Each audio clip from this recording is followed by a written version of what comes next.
In October of 1837, about 2 years into the Second Seminole War, the U.S. Army captured Osceola and about 200 other Seminole Indians just west of St. Augustine under a flag of truce and brought them here to Castillo de San Marcos, which was then known as Fort Marion, and held them as prisoners of war. About a month after their incarceration began, there was an escape.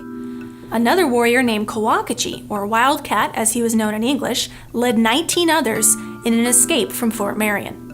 And that's about all we know for sure. The details of the escape are very fuzzy. The most popular legends have it that the Seminoles starved themselves until they were thin enough to squeeze out the little windows on the western side of the fort.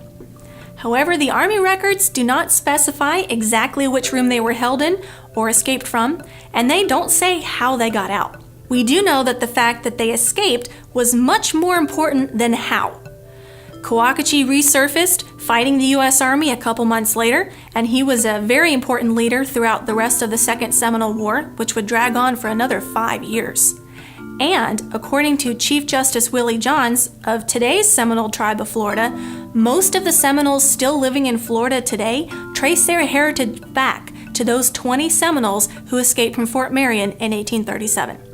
So the details of how they got out really are not as important as the fact that they did, because that escape had a huge impact on the future of the entire Seminole tribe of Florida.